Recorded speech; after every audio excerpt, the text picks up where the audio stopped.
This is TWiT. Tell us a little bit about your lab. I've seen some pictures of it and what you guys are doing. Tell us a little bit about what happens there. Yeah, so at UCSF, I started my laboratory 13 years ago, and that's the laboratory that created Neuroscape and has done lots of other work on multitasking and distraction. And now we have become a center called Neuroscape. So after the Nature paper, we got really enthusiastic about the broader goals of technology and the positioning of it as tools to improve how our brain functions, beyond just the idea that video games can be helpful.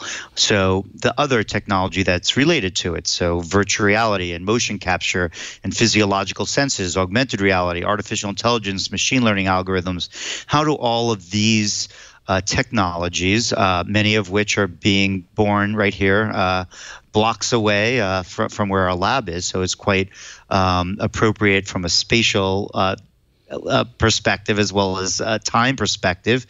Could we use technology and with neuroscience integrated as a new approach to medicine? And so Neuroscape, which is our center, has taken that as its mission.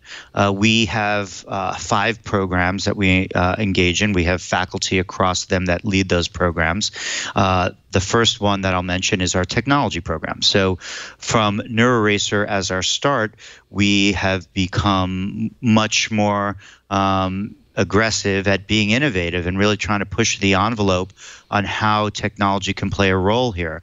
And so right across the board, we develop technologies like assessments, like evaluation to understand people's cognitive abilities while they're at home.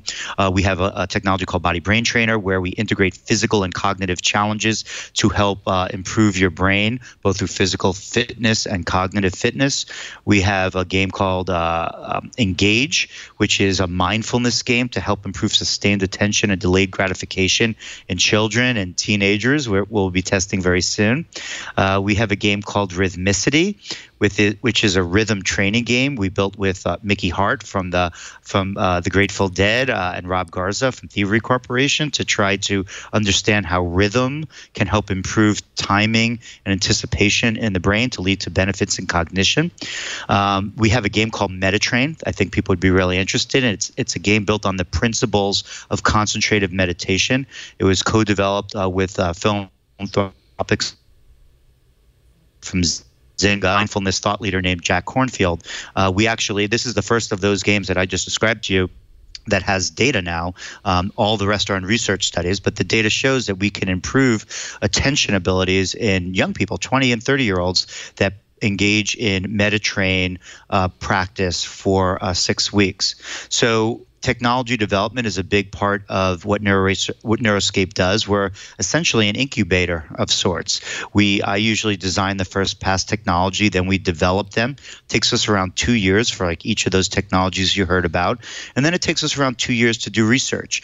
And so 3 other programs that we have are our neuroscience program, our education program, and our clinical program, where we move our technologies into research phase, where it might focus on healthy young adults, where we might think of it as an aspect of education, or we might have it in clinical programs, as you've already heard about, looking at how it might be a new approach to medicine, and then looking at it across the entire age, lifespan, where it could be a wellness approach. So none of these are available to consumers at this point?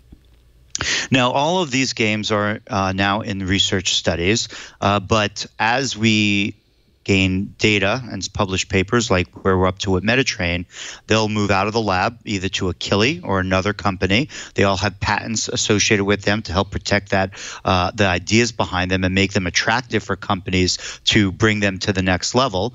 And as I described earlier, some of them may go the healthcare route and become new digital medicines. Others may become more on the wellness side and be available to everyone without prescription, and some may go into the school system. So their future is still unknown. right now, we're trying to do the research. We do brain recordings during gameplay, and now we look at stress and mood in addition to cognition. We do blood work looking at inflammatory markers and hormone levels. Anything that we think can change in response to the game, we pretty much record before, sometimes during, and then after. And once we get enough evidence that we have something real here and something that's important and that's sustainable in its benefits, then we move it out of Neuroscape. But so far only one has left our doors so far.